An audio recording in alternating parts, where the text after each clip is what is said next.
전에 발표해 주신 닉 페어웰 선생님은 일찍이 이민을 가셨고, 그리고 옆에 트랭카 정 선생님께서는 이제 입양인으로서 가셨는데, 저 같은 경우는 두 분과는 경우가 다르지만 아주 오래전에 해외에서 살 것인가 말 것인가, 아주 살 것인가 말 것인가를 결정을 해야 하는 순간이 있었어요. 물론 그 삶이 오래지는 않았지만 거기서 살면서 소수자라는 느낌도 물론 선생님들하고는 전혀 다르겠지만, 결정을 할 때 저한테 가장 중요했던 것은 내게 돌아갈 곳이 있는가 없는가에 대한 질문이었어요. 그리고 그때 깨달은 것이, 돌아갈 곳이 있는 한은 어떤 의미에서도 소수자가 아니다. 그러니까 나한테는 나의 집이 있는 것이다. 그렇다면 돌아가야겠구나 하고 돌아왔던 그런 기억이 있습니다. 그래서 분명히 내가 여기서 이야기하는 소수자의 삶과 실제로 그 밖에서 그것을 겪으신 선생님들과의 이야기는 많이 다를 수밖에 없겠구나라고 하는 것을 지금 두 분 선생님이 말씀하시는 것을 들으며 깨닫습니다. 그런데 아주 다른 의미에서 돌아올 것이 있다고 생각해서 돌아온 이것에서 오히려 또 소수자라는 느낌을 받을 때가 종종 있는 게 아니라 아주 많습니다. 우리 모두가 어떤 의미에서 소수자인 거고, 그것을 이렇게 바라보고 글로 쓰고 문학을 한다고 하고 하는 것들, 내가 지금 내 문학에서 다루고자 하는 것들, 그것 역시 나 역시 저 많은 다수들, 관심 없는 다수들 속에서 길을 쓰고 뭔가를 하려고 하는 미련한 소수가 아닌가라고 하는 생각을 할 때가 많거든요. 오늘 세션에 오신 분들은 아마 아주 정확히 같은 의미, 같은 이슈는 아니더라도 다들 각기의 이유로서 외롭고 소수자인 것을 느끼고, 그래서 더 많은 것을 이해하려고 오신 분들이실 거라고 생각을 합니다. 그냥 제가 쓴 것을 지금부터는 읽겠습니다. 2015년 유럽 난민들의 대이동이 일어났을 때 베를린에 체류 중이었다. 당시 시리아 난민이었던 3살배기 남자아이 아일란 쿠르디가 터키 해변에서 죽어있는 사진이 보도되었고, 난민들에 대한 관심이 증폭되었다. 해변에 엎드려 있는 아이의 작은 몸을 보면서 눈물을 흘린 사람들은 그의 가족들만은 아니었다. 유럽의 많은 사람들이 그러했고, 그들과는 아주 먼 거리에 떨어져 살고 있는 세계 구석구석의 사람들 역시 슬픔과 비참함에 사로잡혔다.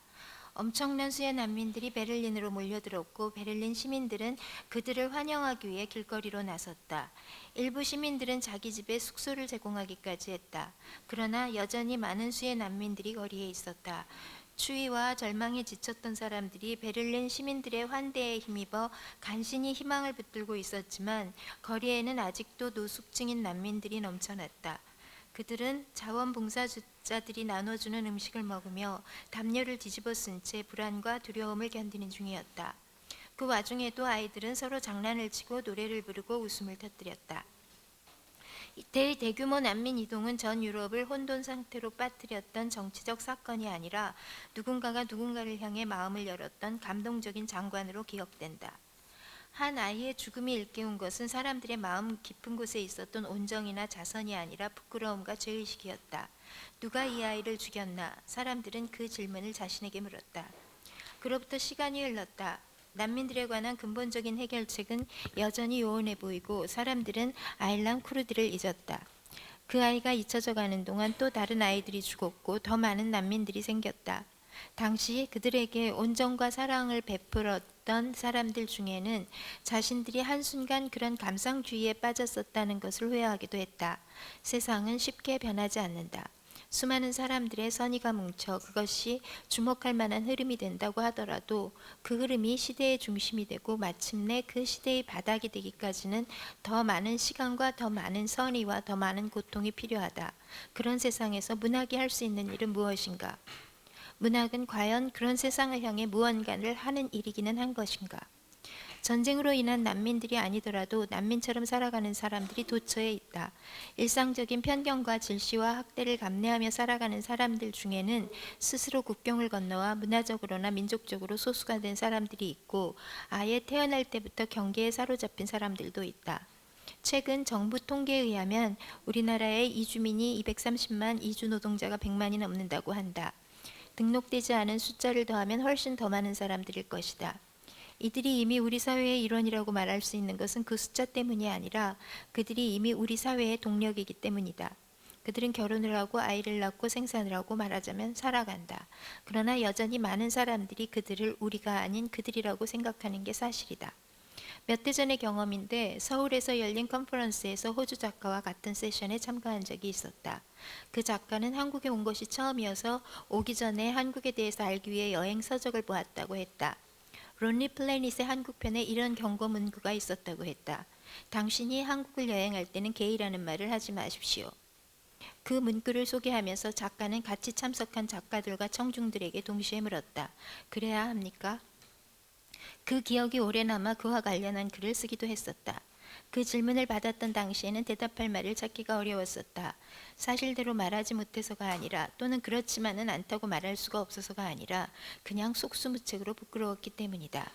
성소수자들의 모든 권리에 찬동한다고 믿고는 있었지만 그런 구체적인 질문 앞에 서게 되자 나는 아무것도 모른다는 생각이 들었던 것이다. 나는 그들을 어디까지 이해하고 어디까지 오해하고 있는지 모르는 사람들은 쉽사리 타인이 된다. 반대하고 적대하지 않는다고 하더라도 타인이라는 것은 달라지지 않는다. 그러니까 우리의 저편에 있는 그들. 문학이 반드시 사회적 이슈를 다뤄야 한다고 생각하는 것은 아니다.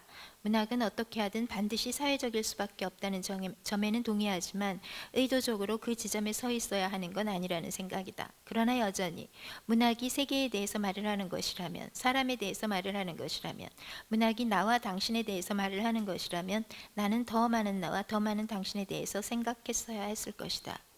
최근에 읽은 소설의 한 귀절을 인용하고 싶다. 윤대영의 단편소설 서울 북미관 중의 한 구절이다. 그런데 어느 날 조문객의 행렬에 함께 서 있게 되었을 때 K는 불현듯 허파가 뒤집히는 고통을 느끼고 있었다. 딸의 죽음에 자신이 직접적으로 관계돼 있음을 뒤늦게 알게 된 것이었다. 더불어 300명이 넘는 여린 생명의 죽음과 실종에도 자신이 깊이 연루되어 있다는 사실을 깨달았다. K는 치를 떨었다. 섣부른 체념과 방관이 손쉬운 타협과 무관심이 이다지도 커다란 업이 되어 돌아올 줄 미처 몰랐던 것이다. 이미 짐작했겠지만 이 구절의 앞뒤에는 세월호 침몰이 있다. 그러나 이 구절에 인용된 딸의 죽음이 세월호로 인한 것은 아니다. 대학생이었던 K의 딸은 래프팅을 하러 갔던 곳에서 사고로 죽었다. 그러므로 이 두 죽음은 전혀 다른 시간, 전혀 다른 공간에서 벌어진 일이었으나 그럼에도 불구하고 작품의 주인공인 K는 세월호 침몰로 죽어간 생명들에게 뼈저리는 죄책감을 느끼는 것이다. 섣부른 체념과 방관, 손쉬운 타협과 무관심, 이 문장은 무섭게까지 여겨진다. 보통의 삶은 통으로 이러할 것이기 때문이다. 이 무관심에 대해, 이 섣부른 체념에 대해 끈질기게 부끄러워하는 것이 아마도 문학의 몫일지도 모른다. 우리 사회의 도처에 있는, 이 세계의 도처에 있는 소수자들의 삶에 대해 한 번 더 생각하는 것, 그들의 이름을 글자로 한 번 더 적어주는 것, 그것은 참으로 사소한 일일 수 있으나 세상의 가장 큰 감동은 가장 사소한 것을 흔들 때 발생한다는 것을 생각해 볼 때 그것은 참으로 대단한 일이기도 할 터이다.